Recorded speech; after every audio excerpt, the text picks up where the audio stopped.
My dear students, welcome करता हूं आपका सीजी फाउंडेशन में।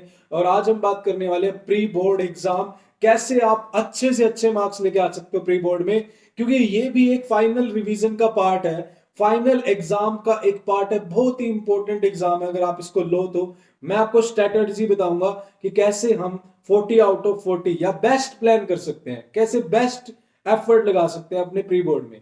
तो वीडियो बहुत ही अच्छी होने वाली है आपके लिए। उससे पहले एक छोटा सा पॉइंट बताऊंगा कि एक मेरी स्टूडेंट थी आरजू, उसके भी अगर हम बात करें एग्जाम में 40 मार्क्स आए थे, बट फाइनल में वो 95 तक पहुंच पाई थी। कैसे, वो डिस्कस करते हैं। क्लियर। अब देखो, अगर प्री बोर्ड की अगर हम बात करें तो सबसे पहला पॉइंट आपके सामने है, treat as a final exam. इसको एक तरह से आप फाइनल एग्जाम ट्रीट करो कि आप अपने आप को चेक करो, अपना एनालिसिस करो कि भाई मैं कितना स्कोर कर सकता हूं, क्या क्या मैं कितना अच्छे से मैं इस एग्जाम को प्रेजेंट कर सकता हूं, कितने एफर्ट लगा सकता हूं। ठीक है, या कितने टॉपिक्स को मैं बहुत अच्छे से क्लियर कर सकता हूं, कितने टॉपिक्स को मैं, कितने क्वेश्चंस को अच्छे से कर सकता हूं। एक तरह से इसको फाइनल एग्जाम ट्रीट करो प्री बोर्ड को। सबसे पहला पॉइंट तो ये, मतलब कहने का मतलब ये है कि अपने आप को चेक करो, इस एग्जाम में अपने आप को चेक करो, लाइटली मत लो। और सेकंड थिंग ये है कि अगर आपका सिलेबस तो मोस्टली आपका हो ही चुका होगा, क्योंकि सिलेबस होता है तो प्री बोर्ड एग्जाम लेते हैं, है ना। तो आई थिंक सिलेबस तो आपका हो ही गया है। तो सिलेबस हो गया है तो उस चीज को चेक करो ना कि आपको कितना आता है। ठीक है, सेकंड पॉइंट पे चलते हैं। एक ऑफिशियल सैंपल पेपर अभी सीबीएसई ने रिलीज किया था, तो ऑफिशियल सैंपल पेपर का वो बोलते हैं ना कि इनका बहुत ज्यादा महत्व रहता है। यस, ऑफिशियल सैंपल पेपर का बोर्ड एग्जाम से रिलेटेड बहुत ज्यादा महत्व रहता है। कैसे, सीबीएसई एक तरह से आपको डेमो भेजता है, पेपर भेजता है कि किस तरह से पेपर आएगा, किस चैप्टर में से कितने मार्क्स का हो सकता है, केस स्टडी कहाँ कहाँ से बन रही है, और जो जो भी टॉपिक है ना ऑफिशियल सैंपल पेपर में। पहले तो हमारे चैनल की प्लेलिस्ट पे जाइए, बेसिक वाले बेसिक का सैंपल पेपर भी पढ़ा है, और स्टैंडर्ड वाले स्टैंडर्ड का सैंपल पेपर भी पढ़ा है। उसको जाके अच्छे से करिए, बिल्कुल डिटेल में समझाया गया है। और उससे रिलेटेड जितने भी टॉपिक हैं उनको बिल्कुल क्लियर कर लो, एक टारगेट सेट कर लो कि प्री बोर्ड एग्जाम तक ये मुझे करना ही करना है। अच्छा, आप दो तरह से तैयारी कर सकते हो, वो भी मैं आपको बताता हूँ किस तरह से तैयारी कर सकते हो आप। एक तो ये सोच सकते हो कि प्री बोर्ड में मुझे बहुत अच्छे से अच्छे मार्क्स लेने हैं, भाई एनसीईआरटी भी कर लूँ, ये सैंपल पेपर भी कर लूँ, वो भी कर लूँ। बट मैं आपको एक फाइनली एक्सपीरियंस एडवाइस देना चाहूंगा कि आप एक सेट करो, एक टारगेट सेट करो कि प्री बोर्ड तक ये बुक्स मुझे कर देनी है। इसको एक फाइनल एग्जाम की तैयारी की तरह लेकर चलो। अब आपने मान लो मार्क्स लेने हैं 40 में से, मान लो आपको, ठीक है, 40 आउट ऑफ 40 लेने हैं प्री बोर्ड में, आपने टारगेट ले लिया। ठीक है, अच्छी बात है, लो टारगेट। बट मैं आपको ये चीज ध्यान से समझना, मैं आपको ये बोलना चाहूंगा कि इसको एक फाइनल, जो फाइनल बोर्ड एग्जाम है ना, उसका विजन लेके इसकी तैयारी करो। ठीक है ना। जैसे एक टारगेट सेट कर लो कि प्री बोर्ड तक मुझे मुझे क्या करना है, एनसीईआरटी खत्म कर देनी है, एनसीईआरटी को बिल्कुल अच्छे से कर देना है। ठीक है, और इसके साथ साथ मुझे ये सैंपल पेपर के रिलेटेड टॉपिक हैं, ये सारे बहुत अच्छे से कर देने हैं। ये टारगेट तो कम से कम लेके चलो। उसके बाद एनसीईआरटी के एग्जाम्पल, जो भी सारे एग्जाम्पल है वो कर देने हैं प्री बोर्ड तक। मतलब ये एक टारगेट लेके चलो भाई, ये दो चीजें तो मुझे करनी ही करनी है। और एक्सपीरियंस एडवाइस दे रहा हूँ आपको, ऐसा नहीं है कि स्टूडेंट्स ने 100 आउट ऑफ 100 लिए नहीं है, बहुत स्टूडेंट्स ने लिए हैं। ठीक है, तो आपको भी वही प्लान दे रहा हूँ अपने एक्सपीरियंस के अकॉर्डिंग कि अपने प्री बोर्ड तक एक टारगेट सेट करो, भाई ये चीजें तो मुझे करनी करनी है।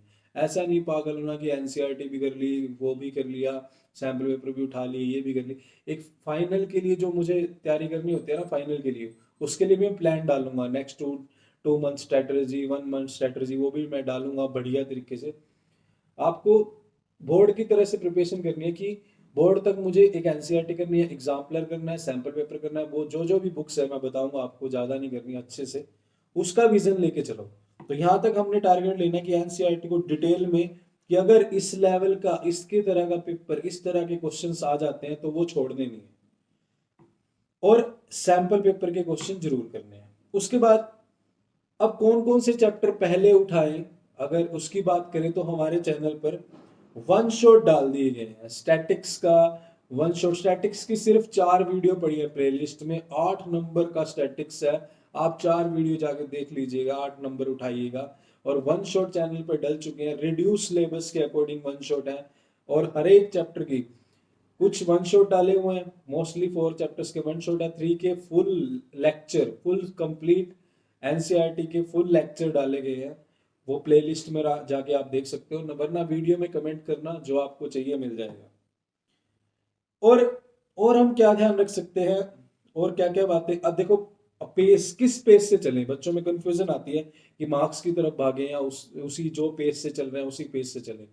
तो मेरा तो मानना ये है, देखो मार्क्स की अगर बात करें तो अगर पेपर कैंसिल हो भी जाते हैं कोविड की वजह से, ठीक है, तो आपके मार्क्स ऑलरेडी, आप पेपर दे चुके हो। अब की बार ऐसा तो नहीं है पिछले साल की तरह कि प्री बोर्ड देंगे उनके मार्क्स जाएंगे, ऐसा होगा।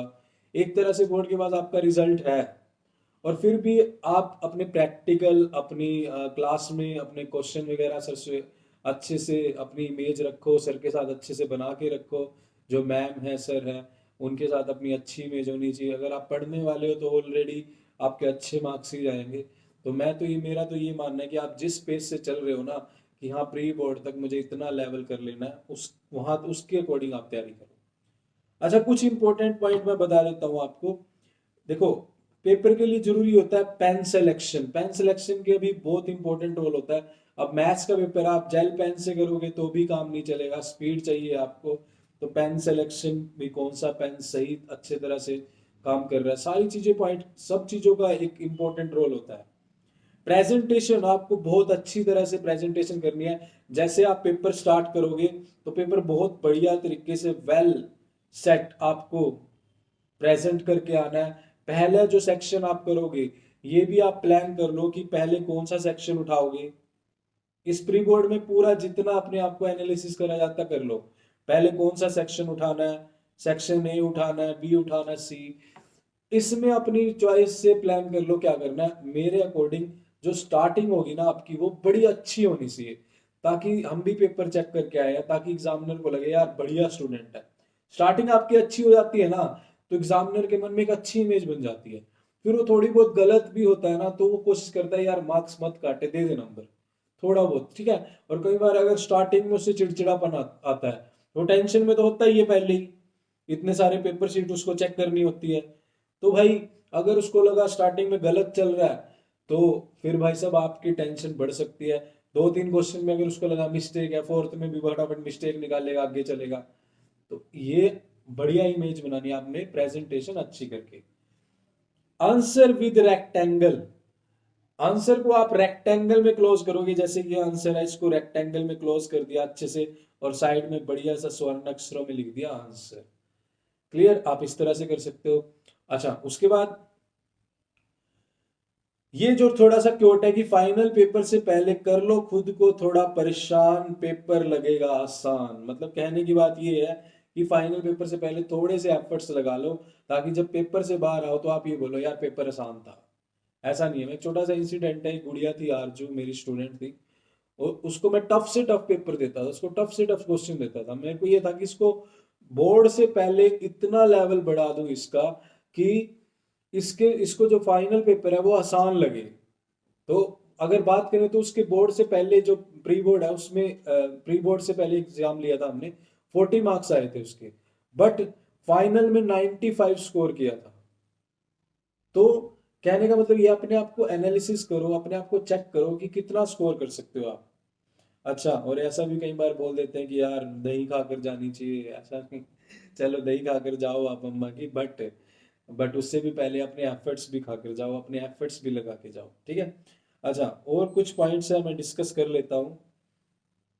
ये सब मैंने आपके साथ डिस्कस कर लिया। अच्छा, एक फॉर्मूला शीट और बना दो अपनी, अपनी एक फॉर्मूला शीट बना दो। और फॉर्मूला शीट के साथ साथ मैं आपको बताता हूँ, चैनल पर मैंने सरफेस एरिया की कैलकुलेशन वीडियो डाली है, और कैलकुलेशन वीडियो मैं डालने वाला हूँ चैनल पर, कि भाई आप टर्म 2 की कैलकुलेशन में, मतलब टर्म 2 में कैलकुलेशन को कैसे आसान बना सकते हैं, क्या क्या कैलकुलेशन ट्रिक आपको आनी चाहिए कि आप थोड़ा सा कैलकुलेशन को जल्दी कर सकें।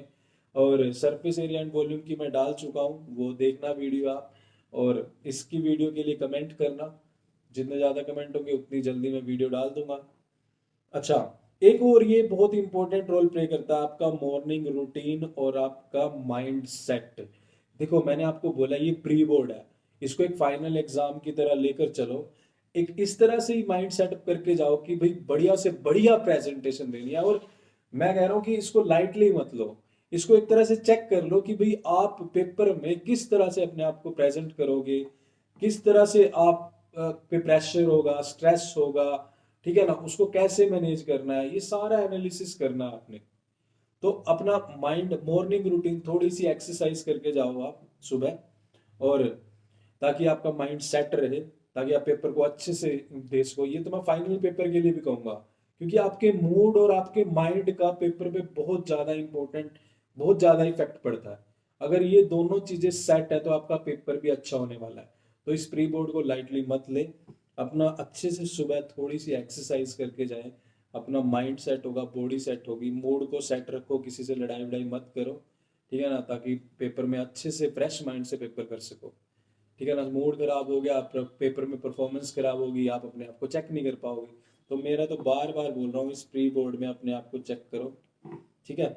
और ये मैंने आपको बता दिया, स्टैटिक्स डल चुका है, वन शॉट डल चुका है, ठीक है। ये मैंने बता दिया क्या क्या कंप्लीट करें, कम से कम सैंपल पेपर और एनसीईआरटी, ये सारी बातें।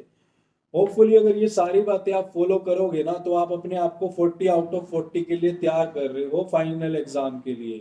तो ये तो प्री बोर्ड के लिए आप करिए, और फिर मैं आपके लिए और स्ट्रेटजी लेके आऊंगा कि अगले नेक्स्ट मंथ में, नेक्स्ट 2 में और नेक्स्ट मंथ में क्या करना है, एग्जाम फेयर को कि कैसे हैंडल कर सकते हैं। तो इस वीडियो को ज़्यादा से ज़्यादा शेयर कीजिएगा, वीडियो अच्छी लगे तो लाइक कीजिएगा, क्लियर। और मिलते हैं नेक्स्ट वीडियो में, कमेंट करना वीडियो कैसी लगी और कौन सा पॉइंट आप जो है फॉलो करने वाले हैं। अच्छा, ये गुड़िया कह रही है ऑल दी बेस्ट दीदी भैया। और लास्ट में हमारे पुष्पा जी बोल रहे हैं कि जब आप पेपर से बाहर निकलो तो आप सीबीएसई को यूं बोल सको, फ्लावर समझिए क्या, फायर है, क्लियर। ऑल दी बेस्ट, मिलते हैं नेक्स्ट वीडियो में। तो जय हिंद।